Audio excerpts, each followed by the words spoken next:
नमस्कार मित्रों, कैसे हो सभी लोग। मित्रों हम लोग साइंस जब पढ़ रहे थे तो साइंस में आप लोगों ने देखा था, हम विटामिन की बातें कर रहे थे और उस विटामिन में हम लोगों ने पिछली क्लास में, पिछली वीडियो में आपने विटामिन का बेसिक पढ़ा था, विटामिन ए के बारे में पढ़ा था, विटामिन उसके बाद में डी के बारे में भी हम लोगों के मध्य चर्चा हुई। ए और डी के मध्य पिछली क्लासों में चर्चाएं हो चुकी हैं। आज हम लोग विटामिन ई, विटामिन के, विटामिन सी, इनके बारे में इस क्लास में पढ़ने वाले हैं मित्रों, कि ये हैं क्या, इनकी कमी से कौन कौन से रोग होते हैं मित्रों। देखो सबसे पहले हम लोग किसके बारे में पढ़ने वाले हैं मित्रों, तो सबसे पहले हम लोग पढ़ने वाले हैं विटामिन ई के बारे में।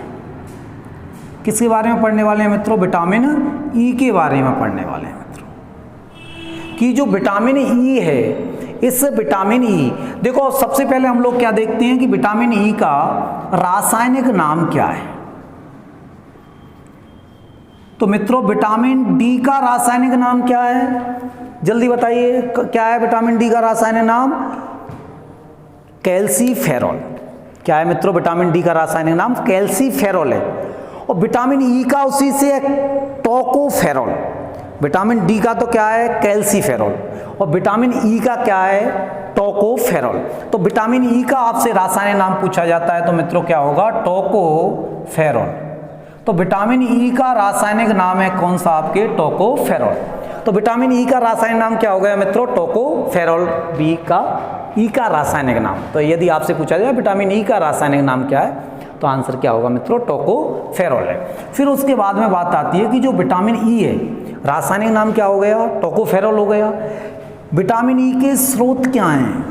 विटामिन ई के स्रोत क्या हैं? तो देखो मित्रों, जब हम लोग विटामिन ई के स्रोतों पर हम लोग बात करेंगे तो विटामिन ई के स्रोत क्या हैं, तो सबसे महत्वपूर्ण स्रोत माना जाता है मित्रों अंकुरित अनाज। अंकुरित अनाज। तो यदि आपसे पूछा जाए कि विटामिन ई का मुख्य स्रोत क्या है, तो आप लोगों को ध्यान रखना है, क्या बता कर आना है? अंकुरित अनाज। यदि आपसे पूछा जाए कि विटामिन ई का मुख्य स्रोत क्या है, तो आपके आंसर क्या होगा? अंकुरित अनाज।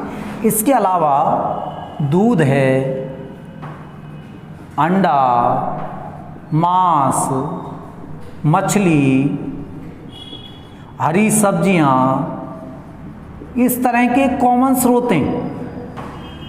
लेकिन यहां से जब भी पूछा जाएगा तो इससे संबंधित क्वेश्चन निकल सकता है कि विटामिन ई का मुख्य स्रोत क्या है, तो क्या है मित्रों? अंकुरित अनाज। बहुत सारे लोगों के समझ में ही नहीं आ रहा होगा अंकुरित अनाज क्या है। अरे मित्रों, किसी अनाज को आप पानी में गला दो, शाम को गलाओ, सुबह उसमें कुराह फूटे आते हैं, कुराह निकल आते हैं, वही क्या कहलाता है? अंकुरित अनाज। उसका इस्तेमाल करोगे आप तो क्या प्राप्त होगी आपको? विटामिन ई प्राप्त होती है। इस विटामिन ई को सुंदरता का विटामिन भी कहा जाता है मित्रों। विटामिन ई को सुंदरता का विटामिन भी कहा जाता है। इस विटामिन ई की कमी से होने वाले रोग कौन से हैं? तो विटामिन ई की कमी से कौन से रोग होते हैं? विटामिन ई की कमी से कौन से रोग होंगे? तो विटामिन ई की कमी से कौन से रोग होंगे आपके? बांझपन जैसा रोग हो जाएगा। बांझपन का मतलब है कि दंपत्ति की संतान उत्पन्न करने की क्षमता नहीं होना दंपत्ति में। अब वो अलग अलग रीजंस हो सकते हैं। हो सकता है उस दंपत्ति में स्पर्म सक्रिय नहीं हो सकता है ओव्यूम सक्रिय नहीं हो सकता है ठीक प्रकार से निषेचन की क्रियाएं नहीं हो पाती हो सकता है गर्भाशय में भ्रूण रोपण युक्त कंडीशन नहीं हो, वो कोई भी कारण हो सकता है आपके। तो विटामिन ई की कमी से बांझपन हो जाता है आपके। और आजकल आप लोगों को विदित होगा, इन चीज़ों से छुटकारा पाने के लिए हमारी टेक्नोलॉजी काफ़ी आगे निकल चुकी है और टेक्नोलॉजी में एक टेक्निक लाई गई है IVF, इन विट्रो फर्टिलाइजेशन। उस टेक्निक के द्वारा टेस्ट ट्यूब बेबी बोलते हो जिसको आप लोग, टेस्ट ट्यूब बेबी को जन्म दिया जाता है। टेस्ट ट्यूब बेबी का मतलब क्या है कि जो निषेचन की क्रिया है वो कहाँ हो? टेस्ट ट्यूब में। बाकी पूरा जो डेवलपमेंट है वो कहाँ हो? मादा के गर्भ में। और जिस मादा के गर्भ में उसको रोपित किया जाता है उसको सरोगेट मदर कहा जाता है मित्रों। क्या कहा जाता है? सरोगेट मदर कहा जाता है, या बोलचाल में क्राय की कोख या क्राय की माता कहते हैं उसको आप लोग। तो ये बांझपन को IVF टेक्नोलॉजी द्वारा दूर किया जा सकता है या इससे निपटा जा सकता है इस समस्या से काफ़ी हद तक। तो विटामिन ई का रासायनिक नाम क्या हो गया मित्रों? टोकोफेरॉल हो गया। इसका यदि विटामिन ई का मुख्य स्रोत आपसे पूछा जाए तो अंकुरित अनाज होगा। इसके अलावा दूध, अंडा, मांस, मछली, हरी सब्जियां होंगी, लेकिन मुख्य स्रोत क्या होगा? अंकुरित अनाज होगा। रोग कौन सा होगा? तो बांझपन। विटामिन ई की कमी से होने वाला रोग कौन सा है आपके? तो बांझपन है। एक मित्रों है विटामिन के।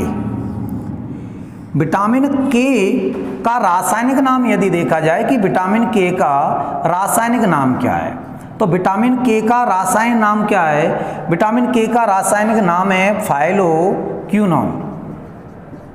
विटामिन के का रासायनिक नाम क्या है? फाइलोक्विनोन या फिर निफ्टोक्विनोन। निफ्टोक्विनोन। तो विटामिन के का रासायनिक नाम फाइलोक्विनोन या क्या बोलते हैं आप लोग? निफ्टोक्विनोन। तो फाइलोक्विनोन या निफ्टोक्विनोन किसका रासायनिक नाम है? तो फाइलोक्विनोन या निफ्टोक्विनोन विटामिन के का क्या है? रासायनिक नाम है। विटामिन के स्रोतों पर यदि आप लोग बात करोगे तो विटामिन के स्रोत कौन से हैं? तो विटामिन के स्रोत हैं आपके दूध, अंडा, मांस, मछली, हरी सब्जियां इत्यादि पदार्थ क्या हैं? इसके स्रोत हैं आपके। लेकिन विटामिन के की कमी से होने वाला रोग कौन सा है? तो विटामिन के की कमी से क्या होगा? रक्त का थक्का। रक्त का थक्का नहीं बनेगा, थक्का नहीं बनना। रक्त का थक्का नहीं बनता है विटामिन के की कमी से। रक्त का थक्का तो हीमोफीलिया में भी नहीं बनता है मित्रों, लेकिन आपको ध्यान रखना है हीमोफीलिया का विटामिन के से कोई संबंध नहीं। इसको आप बिल्कुल दिमाग में फिक्स बैठा लें कि हीमोफीलिया का विटामिन के से कोई संबंध नहीं है। हीमोफीलिया एक आनुवांशिक रोग है, जबकि विटामिन के की कमी से होने वाला ये जो रोग है, जो जिसमें रक्त का थक्का नहीं बन रहा है, ये आनुवांशिक नहीं है, ये एक अभाव रोग है। विटामिन के स्रोतों की आप पूर्ति करोगे, काम होने लग जाएगा आपके। लेकिन यदि आपसे पूछा जाए कि एक स्वस्थ व्यक्ति है, पूर्णतः हेल्थी व्यक्ति है, उसमें रक्त का थक्का लगभग कितने मिनट में बन जाता है मित्रों? तो 3 से 8 मिनट में। कितने में? 3 से 8 मिनट में रक्त का थक्का बन जाता है। और आपके रक्त में रक्त का थक्का बनाने में सहायक प्रोटीन कौन सी होती है? कौन सी होती है मित्रों? फाइब्रिनोजन प्रोटीन होती है। आपकी रुधिर वाहिकाओं में या आपके शरीर के अंदर रुधिर को जमने से कौन बचाता है? मतलब कौन सा प्राकृतिक प्रतिस्कंदक होता है? तो हेपेरिन होता है मित्रों। कौन सा होता है? हेपेरिन होता है, जो नहीं जमने देता है आपके। तो रक्त का थक्का नहीं बनता है किसकी कमी के कारण? विटामिन के की कमी के कारण मित्रों। तो ये आपके vitamin A, vitamin D, vitamin E, vitamin के, ये किस में विलय थे? वसा में। अब जल में विलय विटामिनों का जब हम लोग देखेंगे स्थिति, तो जल में विलय विटामिन कौन से हैं? बी और सी।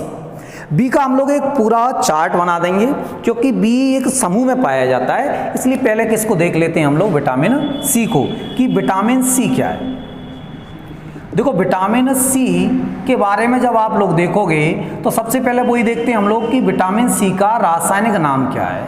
तो विटामिन जो सी है, इस विटामिन सी का रासायनिक नाम, तो विटामिन सी का रासायनिक नाम क्या है मित्रों?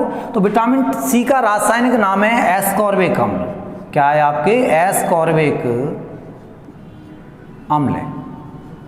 तो विटामिन सी का रासायनिक नाम क्या है? एस्कॉर्बिक अम्ल। विटामिन सी का रासायनिक नाम क्या है आपके? एस्कॉर्बिक अम्ल।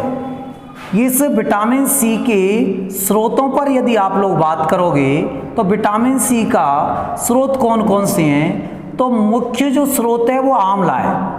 यदि आपसे पूछा जाए कि मुख्य स्रोत कौन सा है, तो विटामिन सी का मुख्य स्रोत किसको माना जाता है? आंवले को माना जाता है।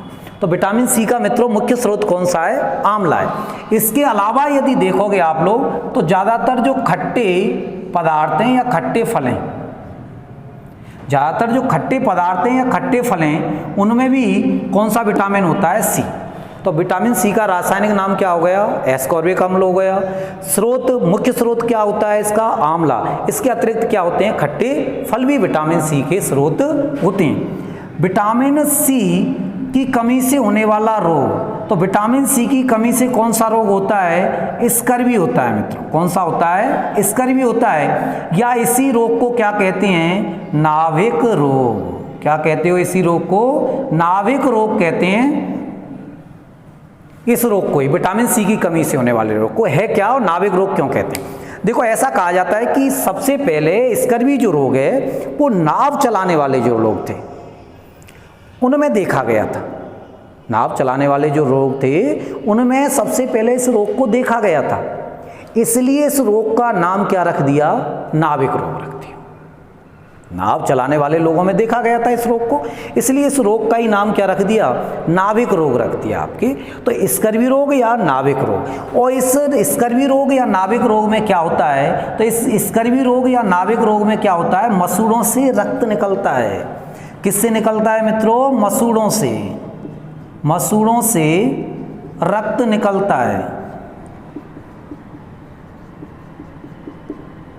मसूड़ों से रक्त निकलता है इस रोग में, ध्यान रखना है आपको। ये जो विटामिन सी की कमी से होने वाला जो स्कर्वी या नाभिक रोग है, इसमें मसूड़ों से रक्त निकलता है। ध्यान रखना है, दांतों से नहीं निकलता है, संपूर्ण मुख से नहीं निकलता है, केवल किससे निकलता है मित्रों? मसूड़ों से रक्त आता है विटामिन सी की कमी से होने वाले जो रोग है स्कर्वी। इसमें आपके एक पायरिया भी होता है। ध्यान रखना है, पायरिया का विटामिन सी से कोई दूर दूर तक का वास्ता नहीं है मित्रों। पायरिया प्रोटोजोआ जनित रोग है। पायरिया, जब हम रोग वाला चैप्टर पढ़ेंगे, प्रोटोजोआ के रोग पढ़ेंगे, तो उनमें पढ़ेंगे हम लोग। पायरिया एक प्रोटोजोआ जनित रोग है। पायरिया का विटामिन सी से कोई लेना देना नहीं है। तो विटामिन सी के कारण स्कर्वी या नाभिक रोग होता है, जिससे मसूड़ों से रक्त निकलने लग जाता है। तो ये मित्रों विटामिन सी के बारे में था। मित्रों विटामिन, आपके विटामिन पिछले वीडियो को यदि कनेक्ट किया जाए तो आपके विटामिन ए हो गया, डी हो गया, विटामिन ई, के और सी तक हो गए। अब यहाँ से विटामिन बी है जो एक समूह के रूप में पाया जाता है और जिसको हम पूरे फ्लो चार्ट के तहत पढ़ेंगे आपके, लेकिन उसके लिए आपको अगली वीडियो का इंतजार करना पड़ेगा। मैं उसको अगली वीडियो में लेकर आऊंगा मित्रों, विटामिन बी के सारे कंटेंट को एक जगह। मित्रों, यदि आप लोगों को ये वीडियो पसंद आया हो तो इसको ज़्यादा से ज़्यादा लोगों तक मित्रों शेयर करें, जिससे ज़्यादा से ज़्यादा लोगों को इसका फायदा मिल सके। क्योंकि ये एक ऐसा चैप्टर है कि जो हर एग्जाम को टच करता है, चाहे वो एसएससी हो, चाहे रेलवे हो आपके, चाहे आजकल राजस्थान में सीईटी की है वो हो, या साइंस मैथ्स वालों की रीट हो, आपके रीट मेंस हो, हर जगह ये चैप्टर टच कर रहा है मित्रों। इसलिए ज़्यादा से ज़्यादा लोगों तक इसको पहुंचाएं, जिससे ज़्यादा से ज़्यादा लोगों को इसका फायदा मिल सके। बहुत बहुत धन्यवाद मित्रों। जय हिंद।